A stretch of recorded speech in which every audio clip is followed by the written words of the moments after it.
CPI জিন্দাবাদ। Hawker উচ্ছেদ মানছি না, মানব না। কৃষ্ণনগর শহরের সমস্ত হকার এক। হকার উচ্ছেদ কেন হলো, তার পুনর্বাসন কি, এ নিয়ে সোমবার কৃষ্ণনগর পোস্ট অফিস মোড়ে এক পথসভা করে হকার রক্ষা কমিটি। পরে কৃষ্ণনগর প্রশাসনিক ভবনের সামনে রাস্তায় বসে পড়ে বিক্ষোভ দেখান হকাররা। পরে বিজেপির জেলার সভাপতি অর্জুন বিশ্বাস ও সিপিএমের নেতারা সদর মহকুমার শাসকের কাছে এই নিয়ে একটি স্মারকলিপিও জমা দেন। দফায় দফায় এদিন হকারদের নিয়ে আন্দোলন করতে দেখা যায় বিভিন্ন রাজনৈতিক নেতা থেকে অরাজনৈতিক মঞ্চদের। আমরা শোনাব হকার উচ্ছেদ রক্ষা কমিটির পার্থ দাসের বক্তব্য, বিজেপি নেতা অর্জুন বিশ্বাসের বক্তব্য, আর এই নিয়ে আজকাল আগামী বিশেষ প্রতিবেদন। হকার উচ্ছেদে নানা রঙের আন্দোলনে কি সুরাহা?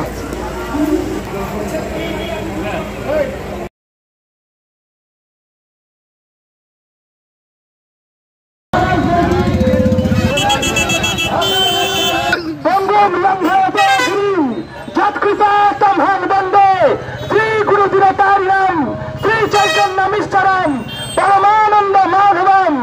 ভারত মাতা কি, ভারত মাতা কি।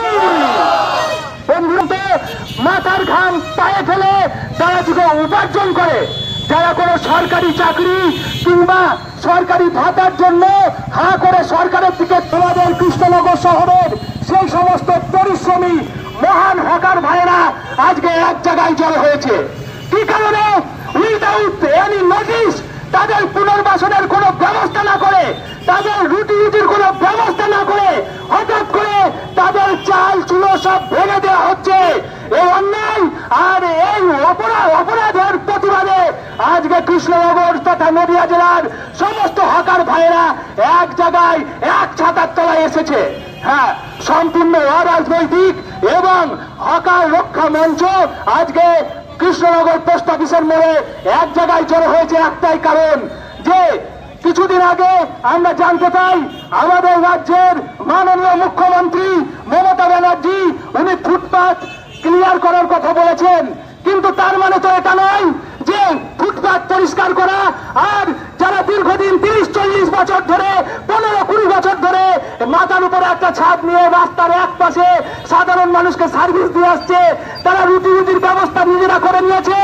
যেখানে দেশে রাজ্যে কোনো চাকরি নেই, রাজ্যে দেশে চাকরির জন্য বেকার যুবকেরা হাহাকার করছে, সেই জায়গায় আমাদের হকার ভাইরা মাথার ঘাম পায়ে ফেলে মানুষকে সার্ভিস দিয়ে, মানুষকে সেবা দিয়ে দুটো রুটি করছে।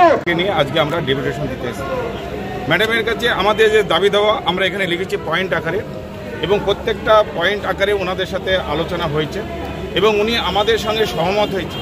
এবং উনি বলেছেন যে যেটা উপর থেকে যে অর্ডার এসেছিল সেই পক্ষেতে আমরা জনবল এলাকাগুলি করেছি।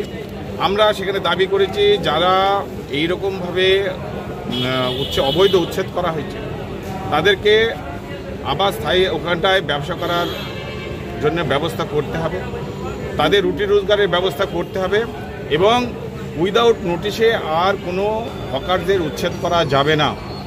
এবং শুধু তাই নয়, আগে হকার উচ্ছেদ করতে হলে হকার্স ইউনিয়নের সাথে বা বিভিন্ন এই সামাজিক যে সংগঠন আছে তাদের সঙ্গে আলোচনা করতে হবে, করে তারপরে এখানে যে উচ্ছেদ সে তাদেরকে পুনর্মূল্যায়ন পুনর্বিন্যাস করে তাদেরকে পুনর্বাসনের ব্যবস্থা করে তারপরে করতে হবে। যাই হোক, শুধু তাই নয়, আমরা উদাহরণ দিচ্ছি একটা সিএমএস স্কুলের সামনে যেটা 99 বছরে লিজ দেওয়া হয়েছে একটা ফুটপাথকে, অদরকে দেওয়া হয়েছে। তাহলে অদরকে যেহেতু দেওয়া হয়েছে তাহলে এদেরকে কোনো লিজ দেওয়া হচ্ছে। একইভাবে আমরা এইগুলি তুলে ধরছি। উনি সেগুলি অনুধাবন করেছেন এবং উনি সেগুলি বুঝেছেন। ওনাকে এই বিষয়গুলি উনি অনেকেই জানতেন না। যাই হোক, সব দিক থেকে উনি কথা দিচ্ছেন যে আপাতত এখনই আর উচ্ছেদ হচ্ছে না। পুনর্বাসন আমাদের একটা কমিটি হচ্ছে, সেই কমিটি এখন সার্ভে হচ্ছে, সেই সার্ভে করে অবশ্যই তার ব্যবস্থা করা হবে। উনি এটা বলেছেন।